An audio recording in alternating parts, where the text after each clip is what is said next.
მოგესალმებით. გუშინ პარიზის არბიტრაჟულ სასამართლოს მიერ საქართველოს სასარგებლოდ გამოტანილმა გადაწყვეტილებამ კიდევ ერთხელ საქართველოშიც და საზღვარგარეთაც ყველას კარგად დაანახა თუ რისთვისაა მოსული პოლიტიკაში ქართული ოპოზიცია.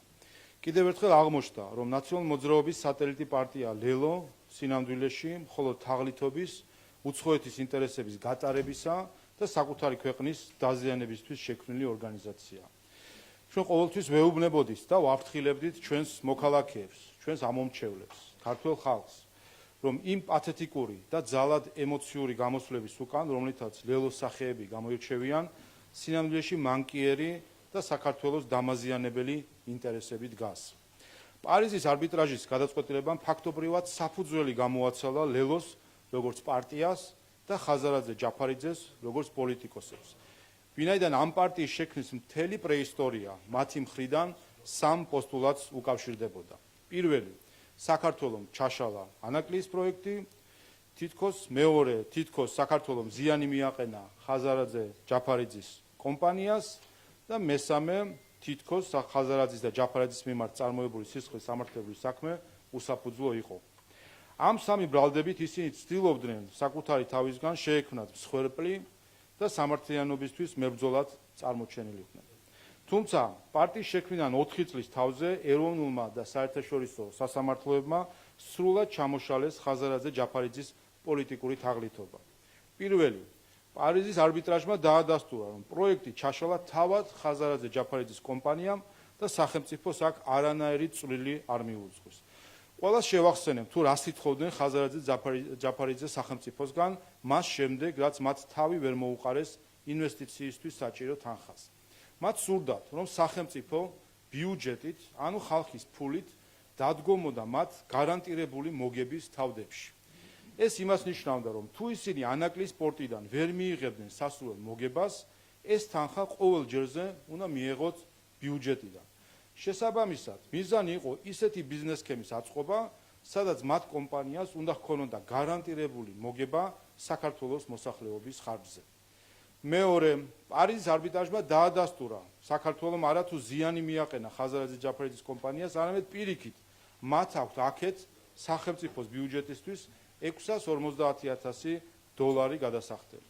საზოგადოებას იმასაც შევახსენებ, რომ ხელშეკრულებაში შეტანილი რამდენიმე ცვლილებით სახელმწიფომ ხაზარაძე ჯაფარიძის კომპანიას ვადებით არაერთგზის გაუხანგძლივა და ჯამში $11 მილიონ-ზე მეტი პირგასამტეხლოც აპატია.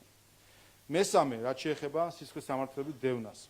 ხაზარაძე ჯაფარიძე კანონიერ ძალაში შესული განაჩენი ცნობილი იქნენ დამნაშავედ თაღლითობაში. ხაზგასასმელია, რომ პარიზის არბიტრაჟს არ დაუყენებია ევჩქვეშ მათ მიმართ წარმოებული სისხლის სამართლებრივი დევნის კანონიერება. ყველას შევახსენებ, რომ ამ საქმეში ისინი ამტკიცებდნენ თითქოს ასე ძველი მეგობრობით შემთხვევით არსებული თავისუფალი $17 მილიონი ასესხა ავტოწერეთელმა, რომელმაც შემთხვევით წინა დღეს ხაზარაძე ჯაფარიძის ბანკიდან მიიღო ეს თანხა.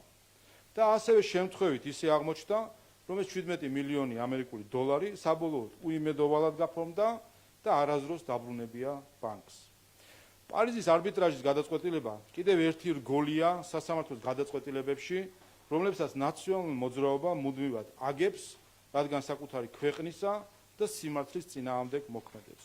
ყველას გვახსოვს სტრასბურგის ადამიანის უფლებათა სასამართლოში წარმოებული საქმეები, რომლებიც ნაციონალურმა მოძრაობამ უკვე უამრავჯერ წააგო. რუსთავი 2-ის, მელიას, გვარამიას, სააკაშვილის დემონსტრაციების კანონიერ დაშლის თუ სხვა საქმეები. ყოველ ჯერზე დასტურდება, რომ ქართული სახელმწიფო, მისი მმართველობა და მართლმსაჯულება საუკეთესო საერთაშორისო სტანდარტებით მოქმედებს.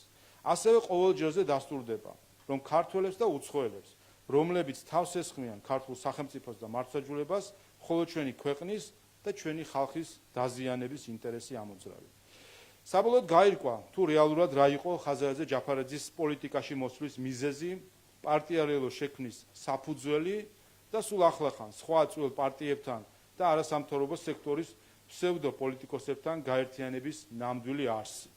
აშკარაა, რომ ეს ფინანსური მაქინაციების, ბიუჯეტიდან ფულის მიღების და ხალხის ხარჯზე კიდევ უფრო გამდიდრებისთვის პოლიტიკური ანტურაჟის შექმნა იყო. საბედნიეროდ ყველაფერი უფრო ადრე გამოაშკარავდა, ვიდრე ხაზარაძე ჯაფარიძე ოქტომბრის არჩევნებამდე ხალხის ნაწილის მოტყუებას კიდევ ერთხელ შეძლებდნენ.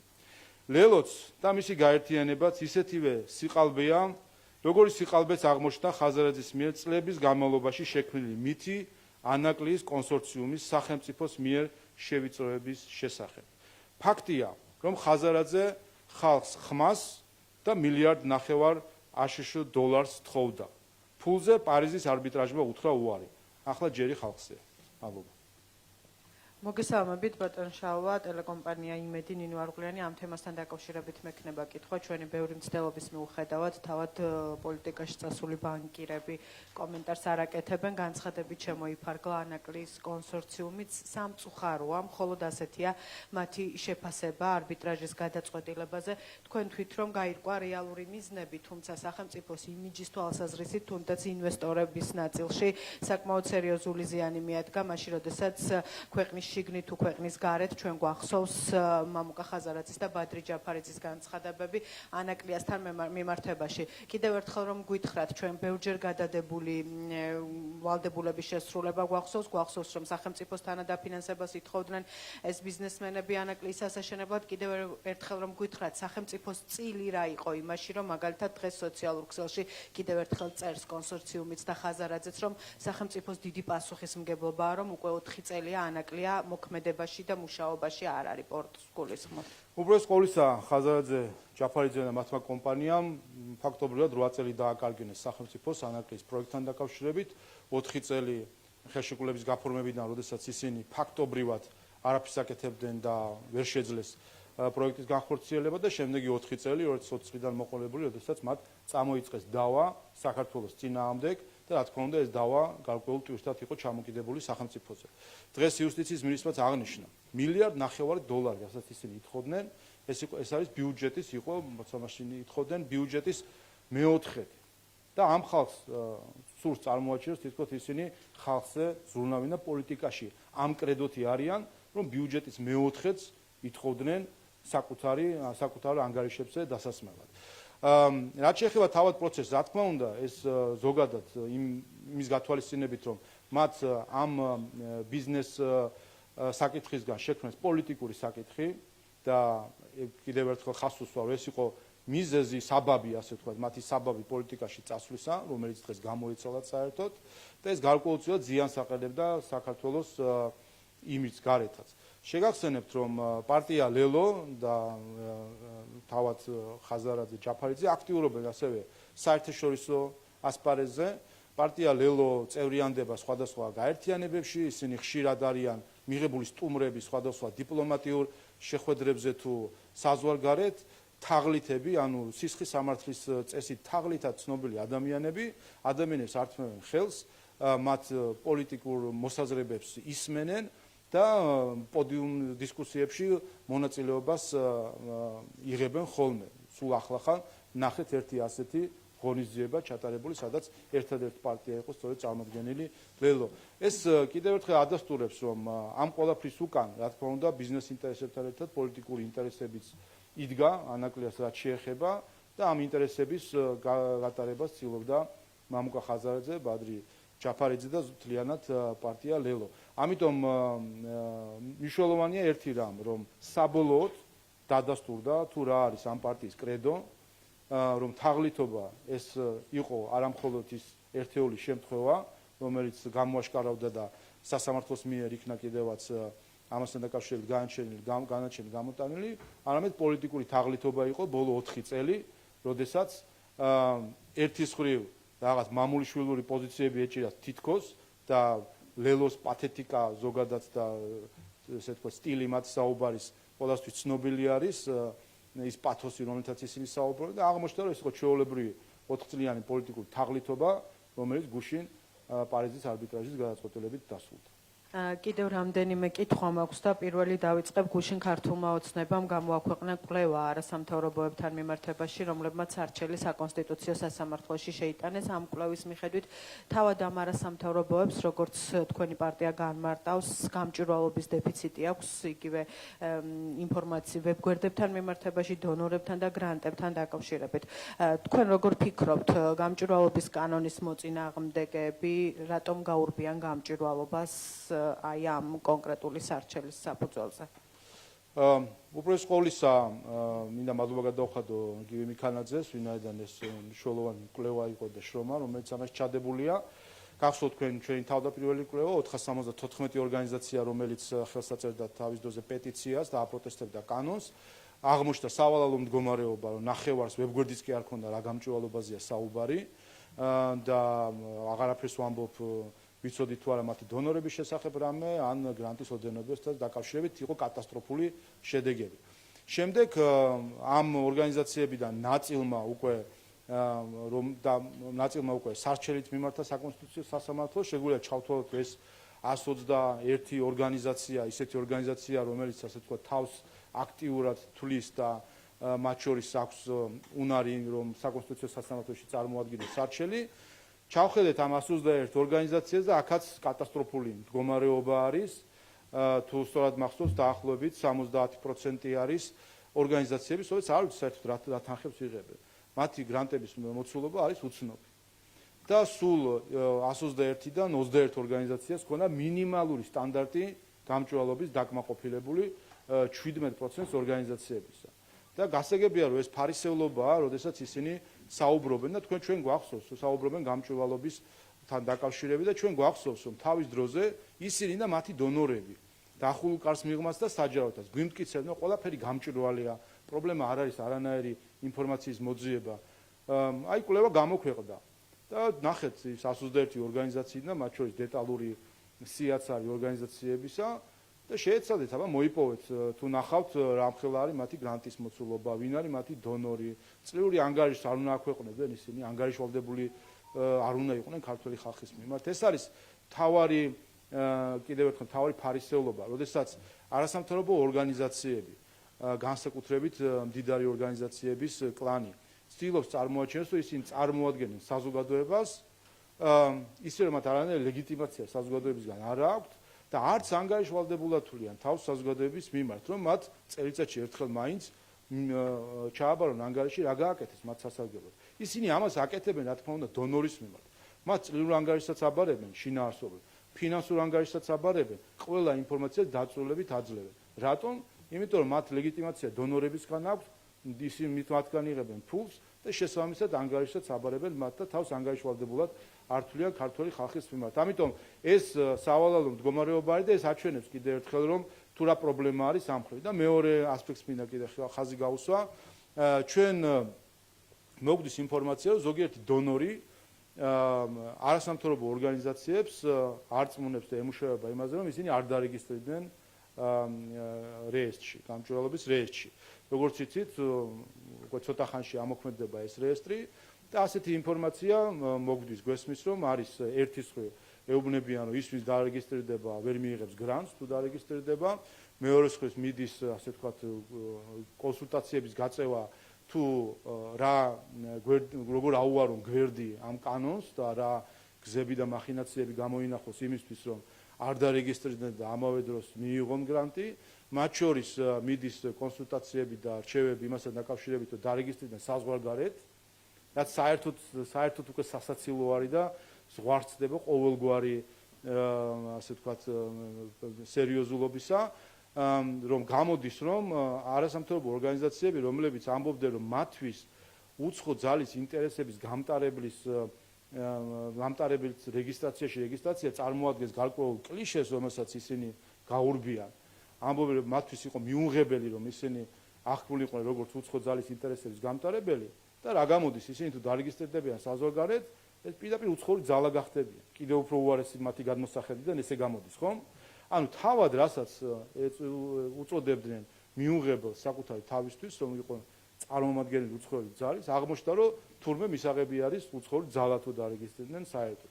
ამიტომ ეს არის ფარისეულობა ერთი მხრივ, რომელიც ჩვენ გვაქვს არასამთავრობო სექტორში და მეორე მხრივ ეს არის პრობლემა გამჭვირვალობის, რომელიც ქართულმა ხალხმა კარგად დაინახა უკვე და ამიტომ რა თქმა უნდა ყველა მოლოდინშია რომ შესაბამისი საჯაროობა იქნება უზრუნველყოფილი.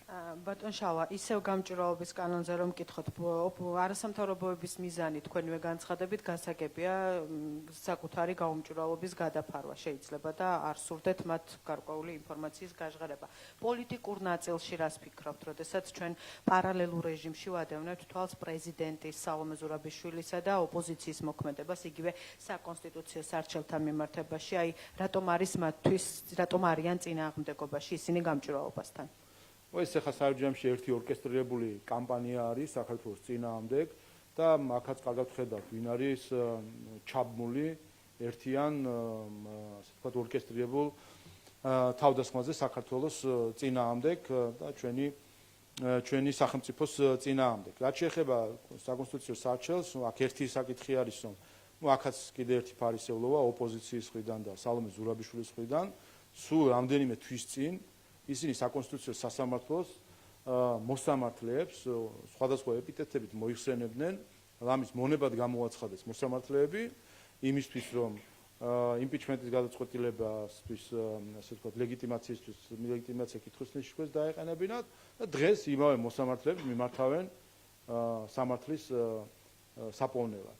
ესეც კიდე ერთი აბსურდი არის, ხას უსვათ კიდევ ერთხელ სალომე ზურაბიშვილის განსაკუთრებით სალომე ზურაბიშვილის მხრიდან საკონსტიტუციო სასამართლოს მიმართვა ეს ნიშნავს, რომ გამოდის რომ ის აღიარებს ლეგიტიმაციას და მას რომ კონდეს პოლიტიკური კეთილსინდისიერება, ის უნდა გადადგეს თანამდებობიდან, ვინმე ზუსტად მაგ სასამართლოს აქვს გამოტანილი განაჩენი მის მიმართ, რომ მან დაარღვია კონსტიტუცია და ერთადერთი მიზეზი, რატომაც არ შედგა იმპიჩმენტი არის ის, რომ ნაციონალურ მოძრაობამ გადაარჩინა ის და შეინარჩუნა ის ამ თანამდებობაზე და ხედავთ რისთვისაც ჭირდებოდა ნაციონალურ მოძრაობას ის ამ თანამდებობაზე. და კიდევ ორ კითხვას ერთად დავსვავ და დავასრულებ ამ ეტაპზე. ბატონ შავა, პირველი მინდა კითხოთ პრემიერის განცხადებაზე, რომელმაც გუშინ თქვა, რომ თუ იმის ალბათობას დავუშვებთ, რომ არჩევნებში ნაციონალური მოძრაობა გაიმარჯვებს, დაგვრჩება უკან ევროინტეგრაცია და მეორე ფრონტი გარდაუვალი იქნება. თქვენც ასეთი მოლოდინი გაქვთ თუ არა, თუ ისევ ალბათობაზე ვისაუბრებთ და მეორე სახელმწიფო უსაფრთხოების სამსახურში მიმდინარე გამოძიებასთან დაკავშირებით მიუხედავად ამ საქმის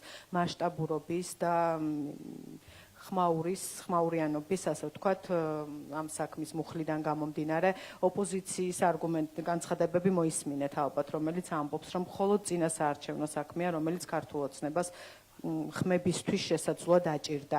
როგორია თქვენი შეფასება ამ ნაწილში? მადლობა. პირველი რაც შეეხება ომში ჩაბმას და მეორე ფრონტს, მე რამდენიმე დღის წინ ჩავატარე აქ ბრიფინგი, სადაც მოგიყვანეთ ციტატები თუ როგორ ითხოვნა ოპოზიცია საქართველოს სახელმწიფოსგან სხვადასხვა რადიკალ ისეთი ნაბიჯის გადადგმას, რაც გულისხმობდა ესკალაციაში შესვლას რუსეთთან. კერძოდ ისინი ითხოვდნენ მებრძოლების გაგზავნას ორგანიზებულად სახელმწიფოს მხრიდან, იარაღის მიწოდებას უკრაინისთვის, საზღვრების ჩაკეტვას რუსეთთან, სანქციების დაწესებას, სავიზო რეჟიმის შემოღებას, ჰაერის დაკეტვას, ცის დაკეტვას საერთოდ, პირდაპირ რეისების დახურვას და ასე შემდეგ. ისინი ამას ასაც ითხოვდნენ, ეს არის მათი ჩათვალეთ წინასაარჩევნო დაპირება, როგორც კი ისინი ხელისუფლებაში მოვლენ, რა თქმა უნდა, ამ ყველაფერს განახორციელებენ. მეორე დღესვე ისინი დაიწყებენ ორგანიზებას მებრძოლებისა, იმისთვის რომ გაიგზავნონ უკრაინაში, ისინი იფიქრებენ იარაღის მიწოდებაზე უკრაინისთვის, ისინი ჩაკეტავენ ცას, დააკეტავენ საზღვრებს, შემოიღებენ სავიზო შეზღუდვებს და ასე შემდეგ. ეს მათ კანონი პროექტების დონეზე წარმოდგენილი აქვს პარლამენტში და დევს პარლამენტში. ერთი კვირა დაჭირდებათ იმისთვის, რომ ეს ყველაფერი კანონად აქციონ და ეს შეზღუდვები დააწესოს. და რა თქმა უნდა, ეს ამას წინა ბრიფინგზე ზუსტად ამაზე ვსაუბრობდი, რომ ეს ნაბიჯი გულისხმობს ესკალაციაში შესვლას რუსეთთან და ესკალაციის ბოლოს რაც არის, ამ ქვეყანას არაერთხელ უნახავს. მინიმუმ ეს იქნება ეკონომიკური კატასტროფა და კრიზისი საქართველოსთვის და დიდი ალბათობით ეს იქნება ცხელი ომი.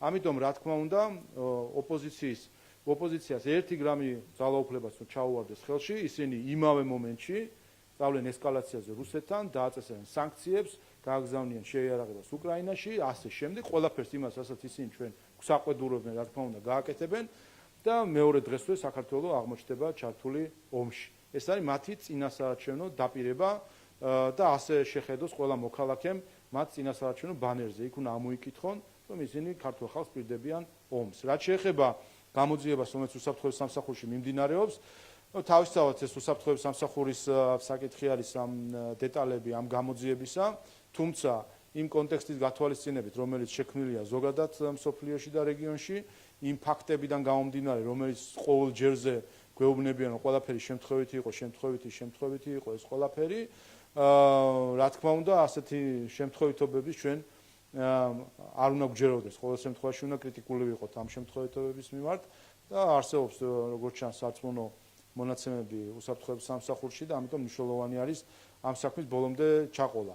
ერთ რამეს უნდა გაუსვა ხაზი და უსაფრთხოების სამსახურის ხელმძღვანელის ანგარიში, როდესაც დახურულ კარს მიღმა მიდის ხოლმე, გულისხმობ პლენარის ხდომაზე წრიულ ანგარიშს, იქ ამაზე არის ხოლმე საუბარი უფრო მეტ დეტალებზე და ერთი რამე უნდა ითქვას. ჩვენ იმ რეგიონში, როგორც რეგიონში ჩვენ ვართ, გავიხედოთ გარშემო და დავხედოთ რუკას. საქართველოს ფაქტობრივად ცეცხლის რკალშია მოქცეული. სადაც არ უნდა გაიხედო ომი, კონფლიქტი, დაძაბულობა, მათ შორის ჩვენი ქვეყნის ტერიტორიის ჩათვლით, სადაც ორ რეგიონში უცხო ქვეყნის საოკუპაციო ჯარი არის განთავსებული. ამ პირობებში ბოლო უკვე რამდენიმე წელია და ეს პერიოდი არის რაიმე მნიშვნელოვანი უსაფრთხოების რისკის რეალიზება არ მოხდა ამ ქვეყანაში და ეს არის სწორედ დამსახურება ჩვენი უსაფრთხოების სისტემის მთლიანად, მათ შორის სახელმწიფო უსაფრთხოების სამსახურის პრევენცია ამის, დროული რეაგირება და ის რომ არც ერთი უსაფრთხოების მხრივ რაიმე რისკი რეალიზება არ მოხდა. გამარჯობა, ბატონო შალვა. რუსთავი 2 სალომე უერთაშვილი. მე თუ შეიძლება კითხვას დაგისვამთ გიორგი გახარიას პარტიაში ჩატარებულ ბრიფინგთან დაკავშირებით, რომელიც სულ ცოტა ხნის წინ ჩაინიშნა და გაკეთდა უკვე განცხადება, იქ საუბრობენ არჩევნების გაყალბებაში თქვენი და ირაკლი კობახიძის მონაწილეობაზე. წაგიკითხავთ ციტატას. შალვა პაპუაშვილმა ძალადობა დაანონსა, მივმართავთ პროკურატურას, წინასწარ გაურიგნენ ზონდერებს, რომ ამნისტიას შეახებდნენ იმ გათვლით, რომ არჩევნებისთვის მოაბილიზებდნენ. კონკრეტულად ისინი საუბრობენ, რომ რეგიონებში მოხდება მსგავსი ფაქტები. რა პასუხი შეგიძლიათ გასცეთ თქვენ? არაფერი ხან ამ ფანტაზიებზე რა თქმა უნდა პასუხი არანაირი რა უნდა გავცეთ ამ ფანტაზიებს. საქმე იმაშია საერთო ჯამში, რომ ქართველი ხალხი ხედავს რა პოლიტიკურ პლატფორმაზე დგას ესა თუ ის პარტია.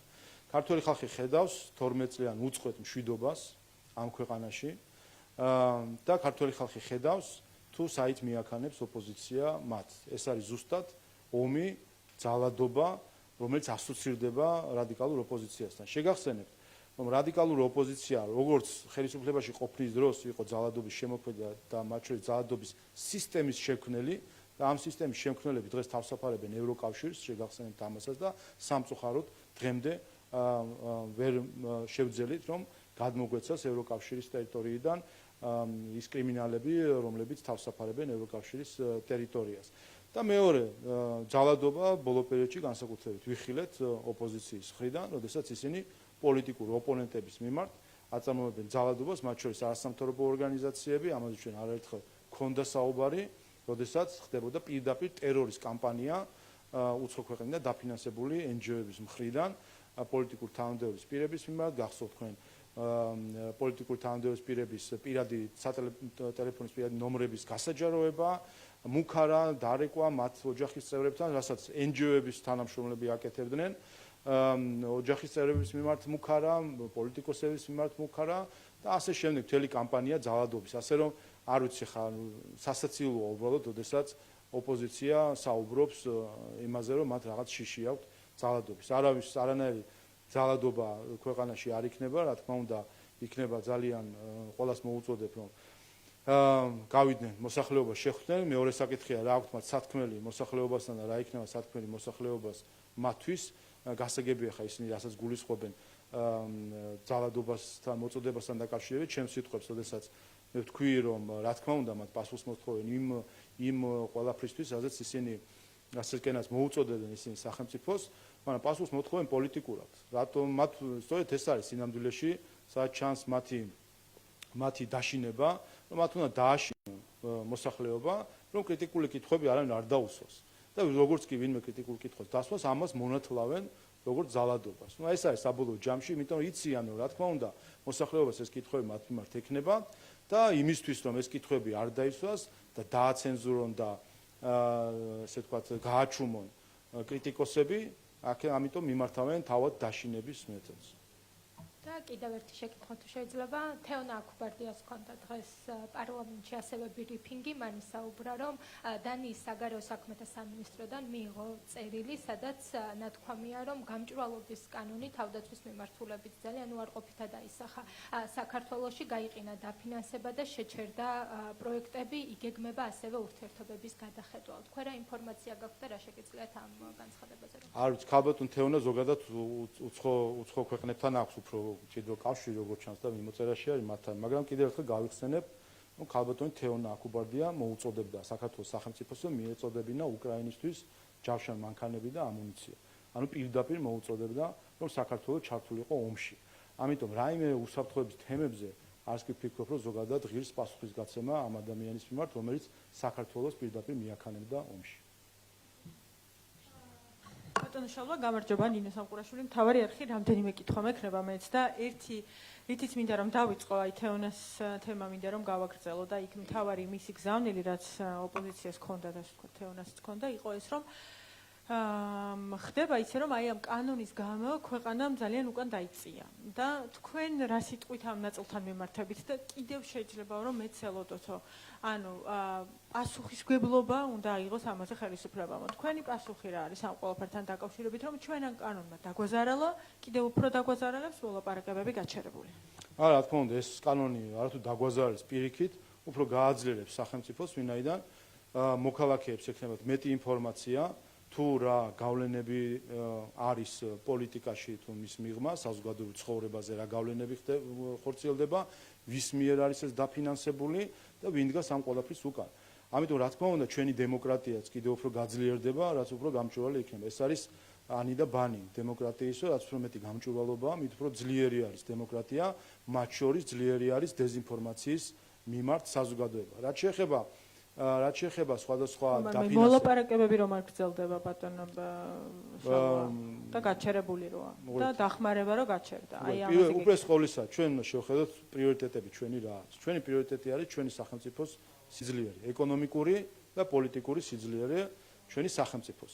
ჩვენ თუ ეკონომიკურად ვიყავით მაჩანჩალა ქვეყანა და პოლიტიკურად ვიყავით მოწყვლადი და სხვების გავლენების ქვეშ ყოფი ქვეყანა, ასეთ ქვეყანას არც ევროკავშირში მიიღებენ და არც სხვა რომელიმე გაერთიანებაში თუ კლუბში. ამიტომ უპირველესი ამოცანა არის ქვეყნის ეკონომიკური და პოლიტიკური გაძლიერება. ეკონომიკური წინსვლის მხრივ საქართველოს არის ლიდერი ევროპაში ეკონომიკური ზრდით, მათ შორის მოლდოვასთან შედარებით, რომელიც კანდიდატიც არის, მოლაპარაკებაც დაწყებული აქვს და როგორც ზოგიერთი NGO გვიმტკიცება, მილიარდები უნდა დაცემო და თავს უცებ ისეთ ქვეყანას, რომელსაც კანდიდატის სტატუსი აქვს და მოლაპარაკება დაიწყო.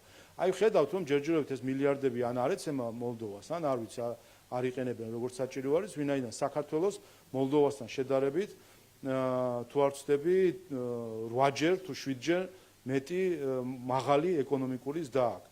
ასე რომ ეს საჩვენებს საერთო ჯამში, რომ ჩვენ გვაქვს სწორი პოლიტიკა.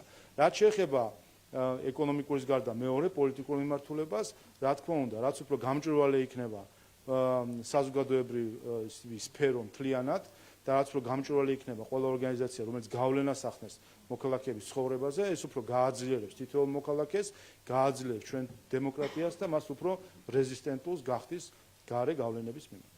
ბატონო შალვა, კიდევ ერთი კითხვა სენატთან დაკავშირებით მინდა გითხოთ. დღეს სენატში საგარეო კომიტეტზე არის მოსმენა საქართველოს საკითხთან დაკავშირებით ევროპის მომავალი, იქ მომხსენებელი საქართველოსზე იქნება ჯიმ ობრაიანი, თანაშემწე სახელმწიფო მდივნის. თქვენ რა სიტყვით, მაგალითად ოპოზიციას აქვს მოლოდინი, რომ წვავე გზავნილები კიდევ ერთხელ იქნება, იმიტომ რომ ხელისუფლებას აი ამ არადემოკრატიულ ქცევას არავინ არ აპატიებს და თქვენ როგორ წარმოგიდგენიათ გაგრძელება სტრატეგიულ პარტნიორთან ურთიერთობის და ელოდებით თუ არა დამატებით კიდევ სანქციებს, იმიტომ რომ ჩვენ ვიცით სენატში ქართული ხალხის აქტია დარეგისტრირებული, იქით მეგობარი აქტი და ასე შემდეგ. აი რას ელით თქვენ და რა მოლოდინი გაქვთ, რომ როგორ შეიძლება ურთიერთობები განვითარდეს სტრატეგიულ პარტნიორთან? უპირველეს ყოვლისა ჩვენ არაერთხელ გვითქვამს, რომ სამწუხაროდ საქართველოს და ამერიკას შორის ურთიერთობები მოქცეული არის რუსეთ-უკრაინის ომის ტყვეობაში. იგივე ეხება ევროკავშირსაც. და რა თქმა უნდა, სანამ ეს ომი მიმდინარეობს, არის გარკვეული მგრძნობელობები სხვადასხვა მხარეს, არის გარკვეული მოლოდინები სხვადასხვა მხარეს და შესაბამისად რუსეთ-უკრაინის ომის ტყვეობაში არის ჩვენი ურთიერთობები. როგორც კი ეს ომი დასრულდება და ჩვენ გვაქვს იმედი, რომ მალე დასრულდება ეს ომი, რა თქმა უნდა, ამ ტყვეობიდან გათავისუფლებულად უკვე უფრო სხვანაირი შესაძლებლობები გაჩნდება იმისთვის, რომ გადაითვისოს ეს ურთიერთობები. ეს ერთი. მეორე, რაც შეეხება თავად სენატში და კონგრესში ბოლო პერიოდში მიმდინარე განხილვას და მე ეს სხვა დროსაც თქვი, ჩემი მოლოდინი და იმედი არის, რომ კონგრესი ან სენატი საპარლამენტო კონტროლის ფარგლებში გამოიძიებს თუ რა როლი ჰქონდა უცხოურ დონორებს 2020 წელს არჩევნების შედეგების ასე ვთქვათ ყალბი მონაცემების გავრცელებაში. კიდევ ერთხელ 2020 წელს, როგორც იცით, ამერიკული დაფინანსების მქონე სადამკვირვებლე ორგანიზაცია ისვედი ავრცელებდა პარალელურ დათვლის ყალბ შედეგებს და შემდეგ გაირკვა, რომ ისმა დონორმა USAID, რომელიც არ არის ჩვეულებრივი კერძო ფონდი, ეს არის სახელმწიფო სააგენტო, სამინისტროს ეკვივალენტი სტრუქტურა არის, გაირკვა, რომ USAID-მა იცოდა ეს ყველაფერი და მალავდა. მათ შორის გვიმალავდა ჩვენს პირადად, როდესაც მათთან შეხვედრები ჰქონდა, გვარწმუნებდნენ, რომ ყველაფერი იყო სწორი, რომ ჩატარდა აუდიტი და არანაირი შეცდომა არ იყო აღმოჩენილი. ამას გვეუბნებოდნენ ჩვენ, მანამ სადამ საბოლოო ჯამში ისვეც მოუწევდა აღიარება, რომ იყო შეცდომა და მე აღმოჩნდა, რომ USAID-მა ძალიან კარგად იცოდა, რომ ყალბ მონაცემებს ავრცელებდა ისვედი და გვატყუებდა ჩვენ და არ უმხელდა ამას საზოგადოებას. რა თქმა უნდა, იმის გათვალისწინებით, რომ USAID არის სახელმწიფო ინსტიტუტი და ის მათ შორის ფიზიკურადაც განთავსებული არის ამერიკის შეერთებული შტატების საელჩოში, ასევე ისმის კითხვა იცოდა თუ არა მაშინდელმა ელჩმა იმის შესახებ, რომ ყალბი იყო ის რიცხვები, რომელიც ვრცელდებოდა პარალელური დათვლის, რომელიც იყო საფუძველი მაშინ არეულობის დაწყებისა და მათ შორის იმის გათვალისწინებით, რომ მაშინდელი ელჩი ჩართული იყო როგორც მედიატორი მხარეებს შორის და რა თქმა უნდა ეს ორჯერ უფრო მძიმე იქნებოდა თუ აღმოჩნდებოდა, რომ ელჩმა იცოდა, რომ ტყუილი იყო ის, რაზეც დაობდა ოპოზიცია და ამას არ ეუბნებოდა მხარეებს. ამიტომ ჩემი მოლოდინი არის ის, რომ კონგრესმა ან სენატმა გამოიძიოს ეს საკითხი და გაარკვიოს რა როლი ჰქონდა USAID-ის 2020 წელს საქართველოში არჩევნების ყალბი შედეგების გავრცელების საქმეში. თქვენი მოლოდინი არის სანქციების დაწესება, იმიტომ რომ იქ ორივე აქტი წერია ასეთი რამ, რომ ვინც საქართველოში დემოკრატიას ძირს უთხრის, მათ უნდა დაუწესდეს სანქციები, ანუ ქართული ოცნების წევრების მიმართ.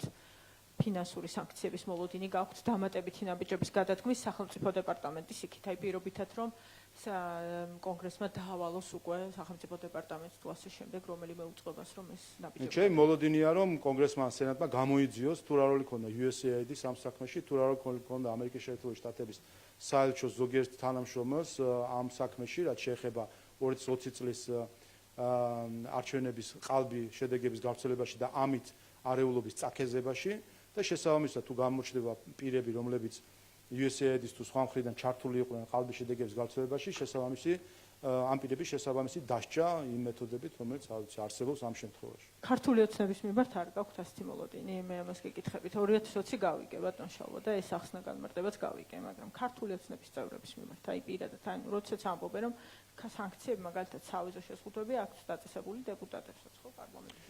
მე მოლოდინი მაქვს, უპირველეს ყოვლისა უნდა შეხედონ საკუთარ თვალში დირეს, თუ არის ეს დირე და შემდეგ ეძებონ საქართველოში ბეწვი.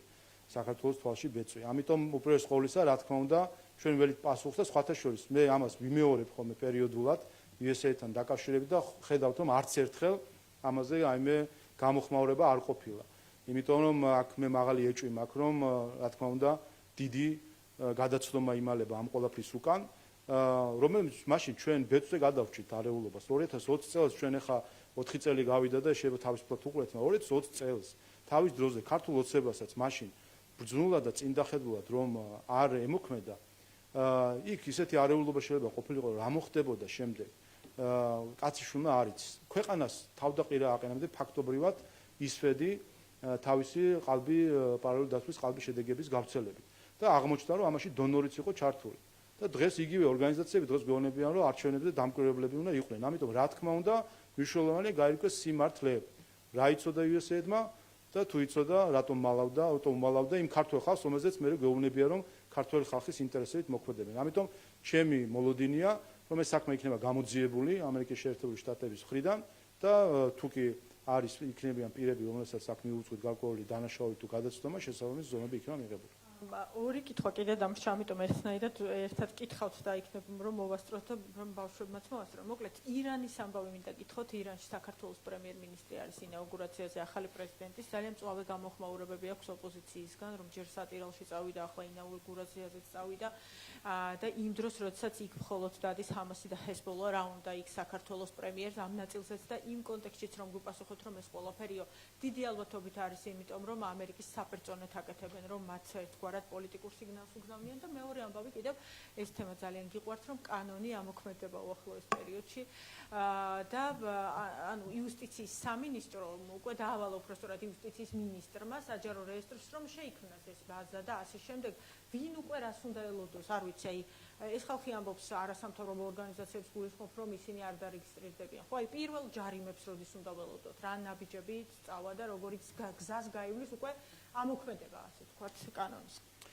უბრალოდ ყოველთვის რაც შეეხება ირანში პრეზიდენტის ინაუგურაციას, რა თქმა უნდა, ჩვენი სამეზობლო არის და როგორც თავად ტრაგიკული ფაქტი დაღუპვისა, მნიშვნელოვანი იყო, რომ საქართველოს პრემიერ-მინისტრს ქართული ხალხის სახელით გამოეხატა სამძიმარი, ასევე რა თქმა უნდა, ინაუგურაციაც არის მომენტი, როდესაც განსაკუთრებით თუცა ეს სამეზობლოს ეხება და ჩვენ სამეზობლოს ეხება, აქაც იქნას გამოხატული შესაბამისად თანადგომა ინაუგურაციის დროს საქართველოს პრემიერ-მინისტრთან ერთად, იქ ასევე როგორც ვიცით იქნებიან სომხეთის პრემიერ-მინისტრი, აზერბაიჯანის პრემიერ-მინისტრი, ანუ ეს არის ის არა მხოლოდ დიპლომატიური ეტიკეტი, არამედ ჩვენი ისტორიული კულტურული კავშირები, რომელიც რეგიონში არსებობს, რომელიც რა თქმა უნდა გვავალდებულებს ჩვენ როგორც ერს და ქვეყანას, რომ შესაბამისი თანადგომა ჭირში და გვერდში დგომა ასევე ხინში თუ ინაუგურაციაშიც თუმცა ჰამასი და ჰეზბოლა არის იქ ბატონო შალვა და ჩვენ ზოგადად კითხვის ნიშანია სტრატეგიული პარტნიორები ამასთან დაკავშირებით ვერ კითხვის ნიშანს ხომ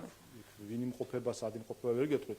საქართველოს პრემიერ-მინისტრი გაემგზავრა ირანში იმისთვის, რომ პრეზიდენტის ინაუგურაციაში მიიღოს მონაწილეობა და შეგახსენებთ, რომ ის არჩევა მიულოცა ყველა ქვეყანამ, ევროკავშირის წევრმა ქვეყნებას, ასე შემდეგ და თლიანი სამეზობლო იმყოფება იქ ინაუგურაციაზე და ეს რა თქმა უნდა არის ჩვენი არა მხოლოდ დიპლომატიური, არამედ ისტორიული, კულტურული ვთქვათ ვალდებულებაც რა თქმა უნდა, რომ რეგიონში ასეთ ღონისძიებების დროს იყოს ქართული ხალხის წარმოდგენილი. სტრატეგიული პარტნიორისთვის არ არის გზავნილი ამერიკის შეერთებული შტატებისთვის, რომ აი ჩვენ რატო უნდა იყოს ამ გზავნილი?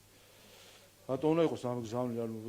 ჩვენ საქართველოს კიდევ ერთხელ ჩვენ ვცხოვრობთ ამ რეგიონში. ამ რეგიონში არ არის ამერიკის შეერთებული შტატები განთავსებული, ხო? ჩვენ ვცხოვრობთ ამ რეგიონში ისტორიულადაც, პოლიტიკურადაც, გეოპოლიტიკურადაც და ამიტომ რა თქმა უნდა ჩვენთვის არის მნიშვნელოვანი რომ კონდეს სწორი ურთიერთობა ჩვენ სამეზობლოსთან და აქედან გამომდინარე რა თქმა უნდა მნიშვნელოვანი იყო რომ ქართველი ხალხის სახელით საქართველოს პრემიერ-მინისტრმა მიულოცოს პრეზიდენტად არჩევა და მიიღოს მონაწილეობა ინაუგურაციის პროცესში ისევე როგორც ამას აკეთებს სომხეთის პრემიერ-მინისტრი, აზერბაიჯანის პრემიერ-მინისტრი, თურქეთიც ასევე წარმოადგენელი იქნება.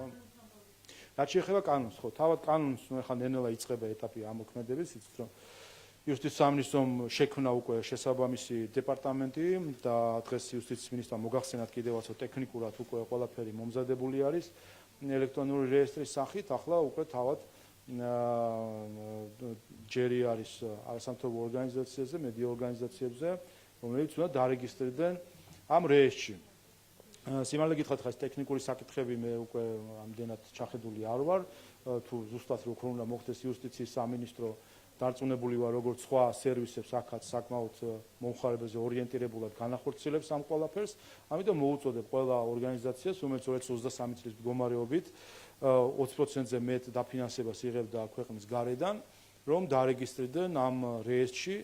კიდევ ერთხელ აქ საბოლოო ჯამში შედეგი რა იქნება ამ რეესტრის, ხომ? ერთადერთი რამ, რომ თქვენ, აი სულ ყველას ვინც აქ დარბაზში ვართ, საქართველოს მოქალაქეებს და მთლიანად ჩვენს მოქალაქეებს გვექნება შესაძლებლობა, რომ არსებობს ერთი ვებგვერდი, სადაც შევარდა ნებისმიერ ორგანიზაციაზე, რომელიც უცხოეთიდან ფინანსდება, უბრალოდ გავიგებთ, რომ ვისგან ფინანსდება და რა შეხარჯავს ამ ყველაფერს. არ იწვალებთ ახლა ლოგოების გარკვევით და როგორც ბატონმა გივი მიქანაძემ მოგახსენათ წინა ბრიფინგზე, როდესაც ვებგვერდიდან ვერ ხვდები საერთოდ ვინ აფინანსებს, რას აკეთებს, რამდენად აქტუალურია ეს მონაცემები. ამიტომ მნიშვნელოვანია, თუ კი უცხო ქვეყნებს სურთ ჩვენი ქვეყნის და ხალხის დახმარება, ამას რა თქმა უნდა მივესალმებით და მადლობას ვეუბნებით ყველას. და ამ ქართულ ხალხს უთხრან, ხო უნდა დაემალონ ევროპელი თუ ამერიკული თუ სხვა ფონდები ქართულ ხალხს და ჩუმად ხო უნდა აკეთონ ეს დიდი სიკეთე, რომელსაც ისინი ქართული ხალხისთვის აკეთებენ. გააკეთონ ეს საჯაროდ, უთხრან ქართულ ხალხს, რაში იხარჯება ფული. ამიტომ ყველას მოუწოდებ დარეგისტრირდნენ ერთი და მეორე გავიმეორებ კიდევ ერთხელ სამწუხაროდ მოდის ხმები, რომ ზოგიერთი დონორი ეუბნება NGO-ებს, რომ იმ შემთხვევაში თუ ისინი დარეგისტრირდებიან, ვეღარ მიიღებენ გრანტს მათი მხრიდან, რაც არის პირდაპირ ზეწოლა ორგანიზაციებზე იმისთვის, რომ მან დაარღვიონ კანონი. და ასეთი ორგანიზაციები თუ არის არასამთავრობო ორგანიზაციები, რომელზეც ხდება ეს ზეწოლა, მოუწოდებ მათ, რომ საჯაროდ განაცხადონ ამასთან დაკავშირებით და ვიცით, ესე ვთქვათ, კულუარული საუბრებიდან, რომ ასეთი ზეწოლა არსებობს არასამთავრობო ორგანიზაციებში, ამიტომ ყველას მოუწოდებ, რომ დახულ კარს მიღმა კი ნუსაუბრობენ ამაზე და კერძო საუბრებში. საჯაროდ ისაუბრონ, რომელი დონორი აძალებს მათ, ასე ვთქვათ, რომ არ დარეგისტრირდნენ რეესში და ეუბნება, რომ წინააღმდეგ შემთხვევაში ისინი ვეღარ მიიღებენ გრანტს მათი მხრიდან. ვინაიდან ეს იქნება ზუსტად მათი მხრიდან პატრიოტული საქციელი, იმისთვის, რომ ამხილონ არაკეთილ სინდისიერი დონორები. კოლეგამ დამითმო, ბოდიშ თავისით რომ დამითმო ერთ კითხვას დავსვავ ბატონ შავა ამჯერად შოუ ბიზნესზე. მე მინდა კითხოთ ქართული მომღერლების ორმაგ სტანდარტზე ჩვენ გუშინ ნახეთ იურმალაში ალა პუგაჩოვა და ნინო ქათამაძე ერთ სცენაზე და ჩვენ გვახსოვს 2008 წლის ომის შემდეგ რუსეთში იგივე ალა პუგაჩოვა და იგივე ნინო ქათამაძე ამჯერად წყალგამყოფი მათთვის უკრაინაში მიმდინარე ომი აღმოჩნდა, რატომ არ იყო წყალგამყოფი 2008-ში საქართველოში მიმდინარე პროცესები თქვენი შეფასებით? ხო, ეს სამწუხარო მოვლენაა ზოგადად ჩვენ საზოგადოებაში, რომ არ ვიცი სიმართლე გითხრათ, რას დავაბრალო, ეს არის გარკვეული აყოლა, რაღაც ნიშანს ელოდება ხოლმე ზოგიერთი წევრი საზოგადოების, რომ როგორც ჩანს ზოგიერთისთვის საქართველოს რუსეთის მხრიდან საქართველოს ოკუპაცია დაიწყო არა 2008 წელს, ან 90-იან წლებში, არამედ დაიწყო 2022 წლის 24 თებერვალს. მათ სინამდვილეში რუსეთი შეიძულეს 22 წლის თებერვალში, ესე გამოდის. იმიტომ ჩვენ გვახსოვს, ხომ, ნაციონალურ მოძრაობა, რომელიც ასე ვთქვათ, დღეს გულზე ჯიხს იკრავს და მათი პროპაგანდისტები სხვადასხვა საზოგადოებრივ სხვადასხვა სფეროში, ჩვენ გვახსოვს ომის შემდეგ, როგორ ხდებოდნენ საზღვარზე ტურისტებს, როგორ დადიოდნენ რუსეთში და კონცერტს ატარებდნენ, როგორ ხელგაშლილები იყვნენ რუსი ტურისტების მიმართ და ასე შემდეგ. ეს ყველაფერი ხო გვახსოვს.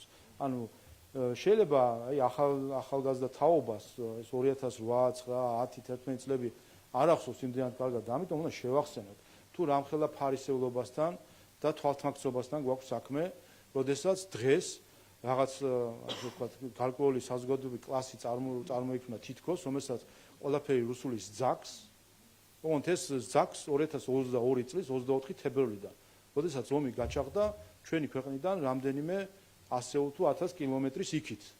როდესაც ჩვენ ქვეყანაში აქ თბილისთან გაჩაღებული ომი იყო და დასრულდა ეს ომი ოკუპაციით, ამის შემდეგ რაღაც არავის თითქოს არ ზაგდა ისე ის რუსეთი და დადიოდა ყველა კონცერტსაც ატარებდა, ტურისტებსაც ხვდებოდნენ და ასე შემდეგ.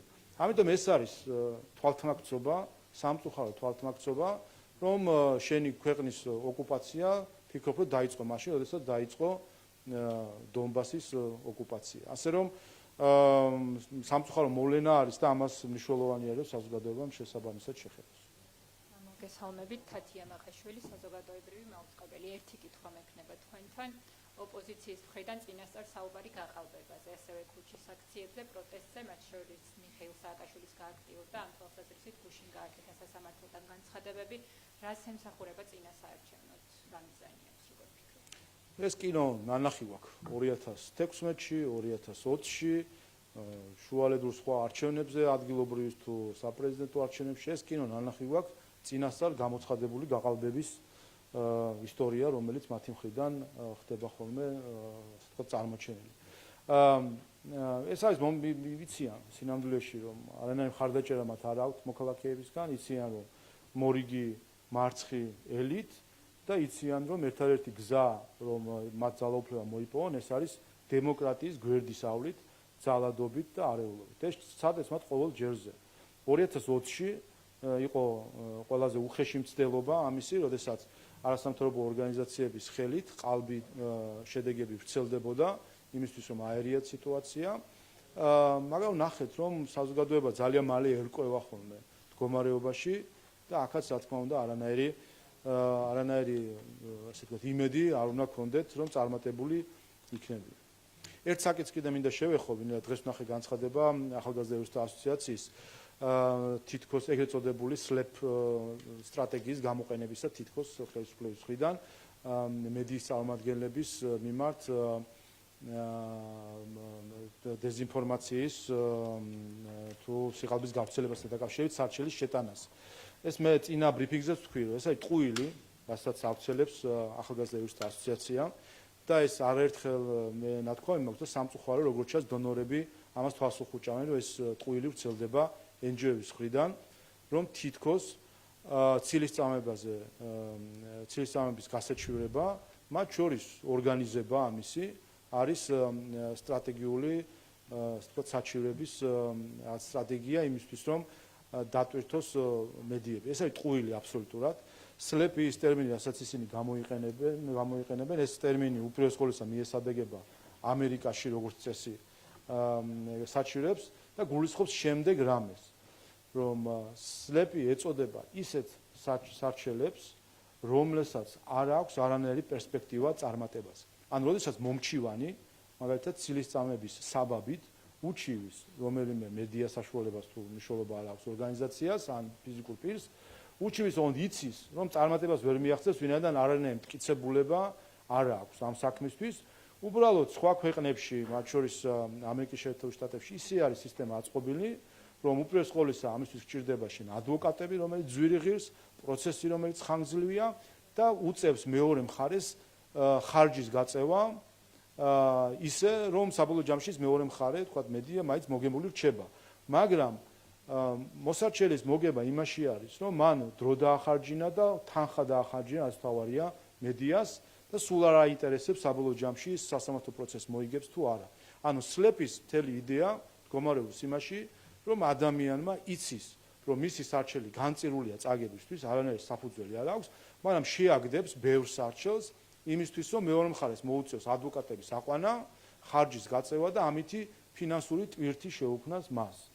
საქართველოში ამას საქართველოსთან არანაირი კავშირი არ აქვს, ამიტომ ეს არის გამოგონილი ყალბი ტერმინი საქართველოში მიმდინარე საქმეებთან დაკავშირებით, რომელიც კიდევ ერთხელ დონორების წაქეზებით ხდება ასეთი ტყუილების გავრცელება იმისთვის, რომ დააშინონ ადამიანები და გააჩუმონ ადამიანები, რომ არ უჩივლონ ცილისწამებაზე სხვებს. რა თქმა უნდა, თუ კი ცილისწამებას აქვს ადგილი, ამისთვის არსებობს კანონის უზენაესობა, რომ ყველას აქვს, ყველა მოქალაქეს, საჯარო მოხელე იქნება, პოლიტიკოსი იქნება, ვინც არ უნდა იყოს, უფლება რომ მიმართოს სასამართლოს. და მათ შორის არამხოლოდ შედეგები სასამართლოსი, როდესაც იგებენ ამ სარჩელებს, გვიდასტურებს, რომ ეს არანაირი SLAP არ არის და წინასწარ წაგებისთვის განწირული სარჩელი არ იყო. არამედ კეთილსინდისიერი დამკვირვებელი თუ ჩახედავს თითოეულ ამ საქმეს, ყველა დაადასტურებს თუ საქმე ქონდა ცილისწამებასთან. მათ შორის ხანდახან ცალკეული მარეგულირებელი ორგანიზაციებიც ადასტურებენ ხოლმე ამას. ამიტომ ეს SLAP-თან დაკავშირებით გავრცელებული განცხადება არის აბსოლუტური სიყალბე და დეზინფორმაცია და სამწუხარო, ის დონორები, რომლებიც ამ ორგანიზაციებს აფინანსებენ, დღეს SAIA-მ გაავრცელა, არ ვიცი ეს ერთობლივი იყო თუ ამ ორგანიზაციის, აი SAIA-ს ვინც უფინანსებს ამ განცხადებებს, ის დონორი, რა თქმა უნდა, თავს ესხმის ქართულ მართლმსაჯულებას და ცდილობს, რომ გააჩუმოს ადამიანები და შექმნას ისეთი გარემო, როდესაც ადამიანი არ გაასაჩივრებს, არ იბრძოლებს საკუთარი სიმართლისთვის. მადლობა. კითხვა მაქვს უკაცრავად, ხო. სამგავჩით ფონი, ორი კითხვა მაქვს, სულ ერთი დანის ამბავს გავაგრძელებ. აქ ბუნებრივი არ არის საუბარი ერთ სახელმწიფოზე, როგორც იცით, ბატონ შალვა, მსგავსი ტიპის გადაწყვეტილება მიიღო მთავარმა სტრატეგიულმა პარტნიორმა ამერიკამ, გარდა ამისა გერმანიამ და ლაპარაკია 72 მილიონზე. თქვენ მუდმივად აპელირებთ მშვიდობაზე, უსაფრთხოებაზე, თუმცა მსგავსი რამ საქართველოს ისტორიაში არ მოხდა, როდესაც ასე უკან იხევს ჩვენი თავდაცვის უნარიანობა. ამაშიც თქვენ ხედავთ თუ არა საკუთარ პასუხისგებლობას, ან რა ნაწილში გრძნობთ პასუხისგებლობას, თუ აქაც მთავარი დამნაშავეები ბანკირები არიან? უბრალოდ ყოველთვის საქართველოს თავდაცვის უნარიანობაზე პირველ რიგში ზრუნავს საქართველოს სახელმწიფო და საქართველოს მოქალაქეები ჩვენი შენატანი ბიუჯეტში და სახელმწიფოს პასუხისგებლობით, რომელიც ჩვენ აღებული გვაქვს როგორც ჩვენი ჯარის მიმართ, ისე ზოგადად თავდაცვის უნარიანობის მიმართ. ამიტომ ჩვენ ქართველები ჩვენი შენატანებით და გადასახადებით უზრუნველყოთ ჩვენი ქვეყნის თავდაცვის უნარიანობას. რაც შეეხება უცხოურ მონაწილეობას ამ საკითხში, უბრალოდ ყოველისა ხაზი უნდა გაესვას, რომ ეს თავის არსით არ არის სამხრივი დახმარება. ეს არის ურთიერთსასარგებლო თანამშრომლობა, განსაკუთრებით როდესაც ახსენებთ ამერიკის შეერთებულ შტატებს, საქართველოს თავისი წვლილი აქვს შეტანილი ამერიკის შეერთებულ შტატებთან ერთად სხვადასხვა მისიებში.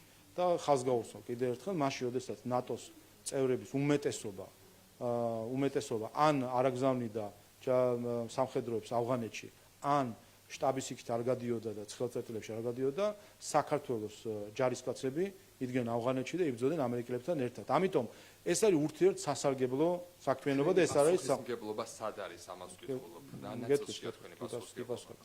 შესაბამისად სამწუხაროა კიდევ ერთხელ ხაზს უსვამ, რომ დღეს ამერიკის და საქართველოს შორის ურთიერთობები სამწუხაროდ რუსეთ-უკრაინის ომის ტყვეობაში არის.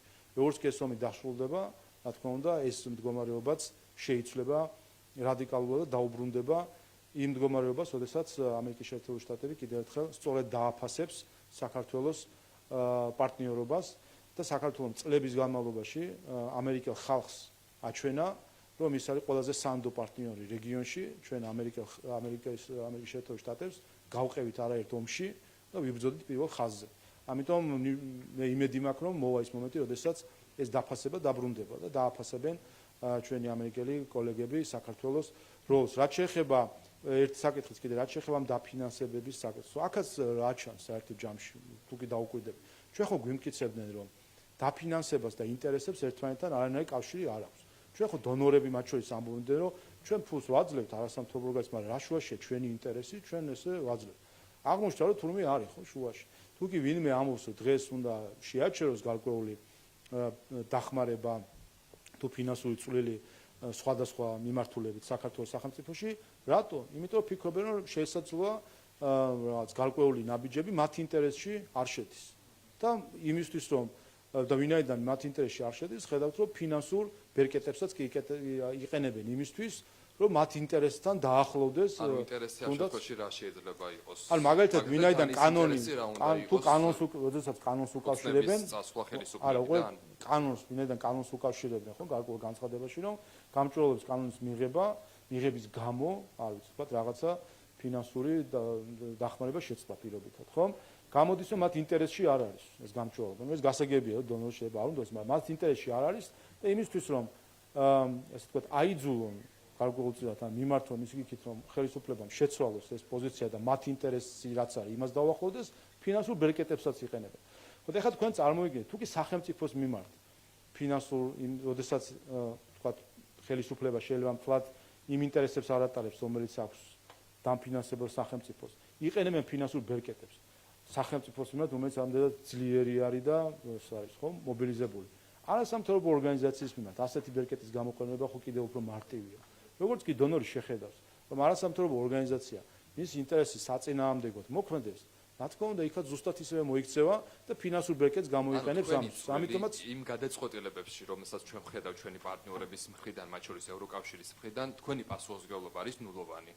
ჩვენი პასუხისმგებლობა არის საქართველოს გაძლიერება, მისი უსაფრთხოების და გაძლიერება და ეკონომიკური ზრდა.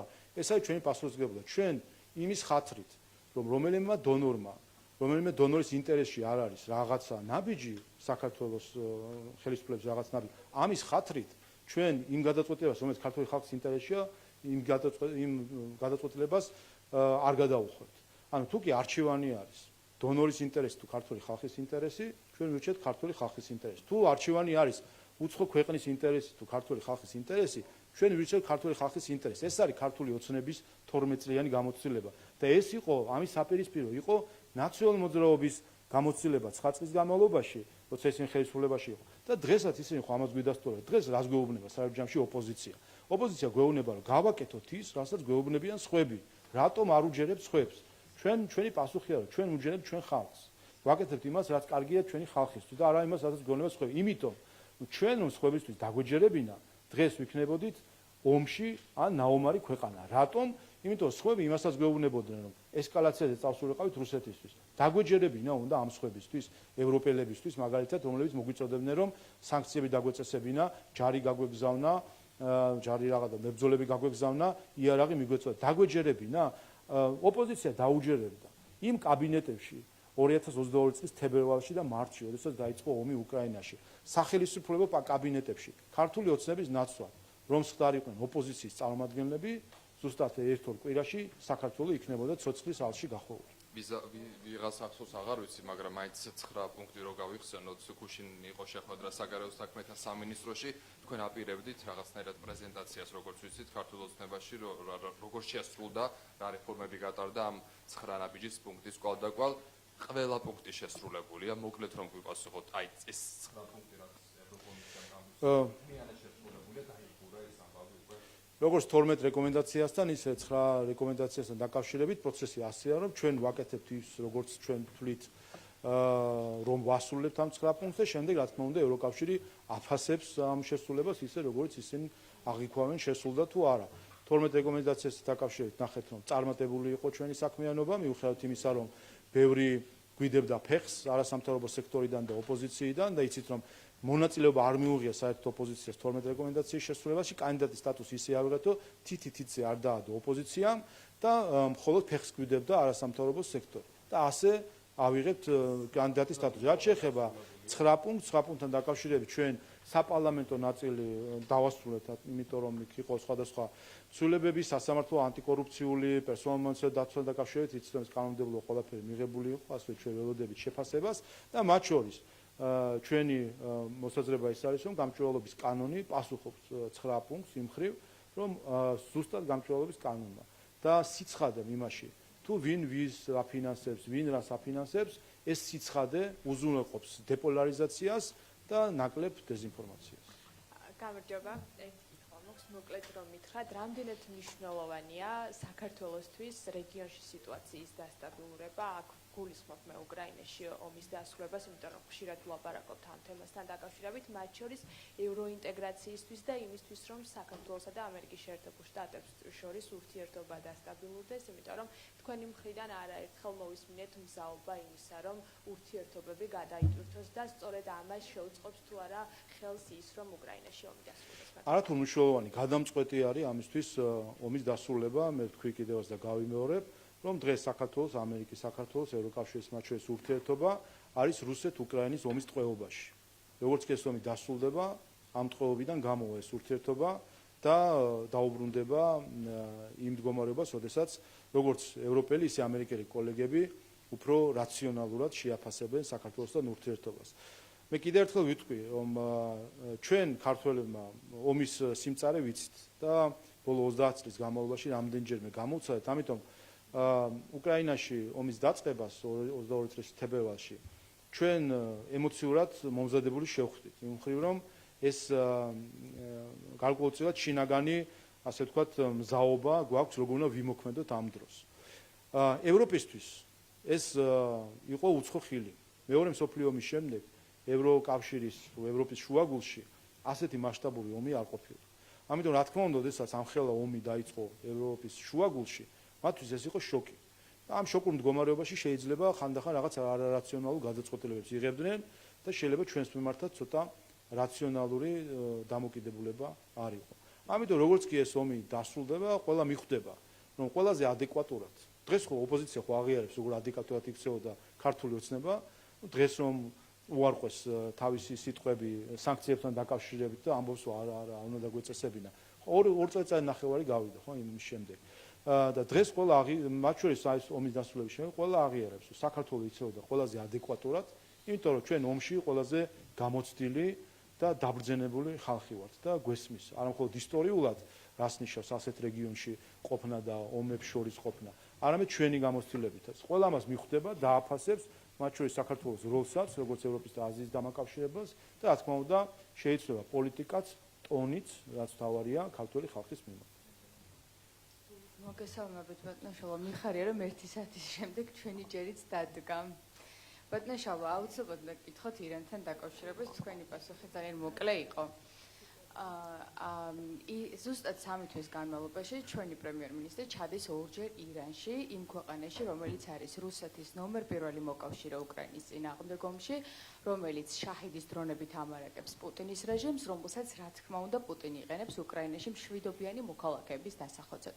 მე მგონი ასე ხშირად არც ერთი პრემიერ-მინისტრი საქართველოს არც ერთი პრემიერ-მინისტრი ასე ხშირად ირანში არ ჩასულა, ყოველ შემთხვევაში თებერვალში გახდა კობახიძე დაინიშნა პრემიერ-მინისტრი და ასე ხშირად მე მგონი ბრიუსელშიც არ ჩასულა, მიუხედავად იმისა, რომ სწორედ ბრიუსელში უნდა ჩადიოდეს საქართველოს პრემიერ-მინისტრი, რადგან დაიცვა საქართველოს ევროპული მომავალი, რომელიც ფაქტობრივად არის განადგურებული. მე მაინტერესებს, რატომ იყო აუცილებლობა, რომ სწორედ პირველი პირის დონეზე ყოფილიყო წარმოდგენილი საქართველოს აღნიშნულ ცერემონიალზე, ვიცით რომ 70-ზე მეტი ქვეყნის ლიდერი თუ დელეგატი არის მიწვეული. მაგალითად, დიპლომატიურ დონეზე ხო არ იქნებოდა უფრო მიზანშეწონილი დავსწრებოდით აღნიშნულ ცერემონიალს და ზოგადად ეს არის თუ არა გზავნილი ჩვენი დასავლელი პარტნიორებისთვის ერთი მხრივ თქვენ ამერიკას ადანაშაულებთ რომ ომში ჩაბმაუნდაო საქართველოსიო და მეორე მხრივ კიდევ ომში ფაქტობრივად ომის თანამონაწილე ქვეყანასთან ჩვენ ძალიან მჭიდრო ეკონომიკურ კავშირებს არა მხოლოდ ეკონომიკურ, არამედ პარტნიორულ კავშირებს ვაწარმოებთ, რაც არის ირანი. თავის მხრივ ეს არ იქნებოდა რა თქმა უნდა პრობლემა ევროკავშირთან რომ ურთიერთობა ყოფილიყო დალაგებული, თუმცა დღეს ეს საკითხი რა თქმა უნდა კითხვის ნიშნის ქვეშ არის. მადლობა. ალბათ იგივე პათოსი გახსოვთ თქვენ, როდესაც ჩინეთში იყო ვიზიტი სხვადასხვა თანამდებობის პირებისა და იქაც იგივე ბრალდებები და დღეს ხედავთ ჩინეთში ჩადის ყველა ევროპელი ლიდერი და ასე შემდეგ. ზუსტად იგივე პათოსი თითქოს რუსეთთან კავშირების გამო და ასე შემდეგ. ჩვენ სამყაროს არ უყურებთ ასეთი პრიზმიდან. ჩვენ სამყაროს უყურებთ საქართველოს მდგომარეობიდან და ადგილიდან, საიდანაც ვართ ისტორიულად. და ჩვენ საქართველოს უყურებთ ჩვენი სამეზობლოთი და ასე შემდეგ. მე წეგანაც ამიტომაც ვთქვი, რომ ჩვენ სამეზობლოში ეს არის ჩვენი არა მხოლოდ რაღაც საკუთარი დიპლომატიური, არამედ ისტორიული ტაქტიც მათ შორის, რომ როგორც ჭირის მდგომარეობაში, ისე ამ შემთხვევაში პრეზიდენტის ინაუგურაციის დროს ქართველი ხალხი იყოს წარმოდგენილი ამ პროცესში და მე მგონი ქართველი ხალხი ზუსტადაც რომ მიესალმება ამას, რომ მნიშვნელოვანი არის მეზობლებთან ამხრივ ურთიერთობა. რაც შეეხება და გარდა ამისა, კიდევ ერთხელ ხაზს უსვამს სომხეთის, აზერბაიჯანის, თურქეთის წარმომადგენლები, მათ შორის პრემიერ-მინისტრის დონეზე იმყოფებიან ინაუგურაციის პროცესში და ამაში არაფერი გასაკვირი არ არის, მათ შორის მილოცვებიც მიიღო ახალმა პრეზიდენტმა ევროპელი ლიდერებისგან და ასე შემდეგ. ამიტომ ჩვენ ამოდივართ ჩვენი ერის, ჩვენი ქვეყნის ინტერესებიდან. ოპოზიცია გასაგებია რომ არ ამოდის ამ ქვეყნის ინტერესებიდან. ოპოზიცია იმას უყურებს, მის როგორი ოპოზიციაზე არ დამისვამს ბატონო შალვა, გასაგებია თქვენი პოზიცია ოპოზიციასთან დაკავშირებით. მე მაინტერესებს კონკრეტულად უხერხულობას გიქმნით თუ არა თქვენ ის რომ ირან ფაქტობრივად ომის თანამონაწილე ქვეყანასთან ასეთ მჭიდრო კავშირებს ამყარებთ. ეს არის თუ არა უხერხულობა ხელისუფლების მხრიდან? აი ეს მაინტერესებს.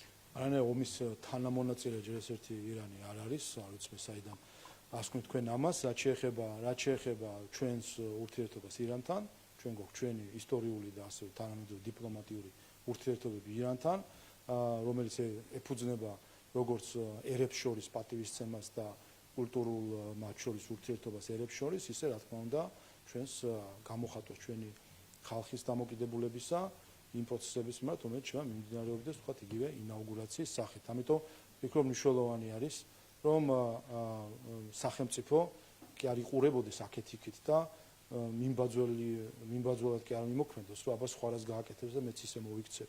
ყველა ჩვენ 30 წლის ახალი რესპუბლიკა კი ვართ, მაგრამ 3000 წლის სახელმწიფო ვართ. და არ მგონია რომ რომელიმე სახელმწიფო დედამიწის ზურგზე რომელიც სახელმწიფოს აქვს ის გამოცდილება სახელმწიფოებრიობის, რომელიც ქართულ გენში არის. და მათ შორის გამომდინარე იმ რეგიონიდან, როგორც ჩვენ ვართ ისტორიულად რთულ რეგიონში და მათ შორის ჩვენი 30 წლიანი ბოლო ისტორიის გამომდინარე. არ არსებობს დედამიწის ზურგზე ქვეყანა, რომელსაც შეუძლია ჩვენ ასე ვთქვათ, ჩვენზე მეტი გამოცდილება და ცოდნა აქვს ამ ხრივ, როგორ მოიქცეთ სამეზობლოში. ამიტომ აქ რა თქმა უნდა პრიორიტეტი კიდევ ერთხელ არის ქართული ხალხის ინტერესი. ერთ კითხვასაც დაგისვამთ, შაჰიდის დრონებით რომ ამარაგებს ირანი პუტინის რეჟიმს და ეს საყოველთაოდ დადასტურებული ფაქტია და კითხვის ნიშნებს არ სვამს ეს ფაქტი, არის თუ არა ის, რომ სწორედ ირანი არის პუტინის რეჟიმის მთავარი მოკავშირე და რანაირად არ გამოდის ომის მხარე ამ შემთხვევაში ირანი, ხომ არ არის აუცილებელი მაინც და მაინც ირანის ჯარი იდგეს დღეს უკრაინის საზღვარზე.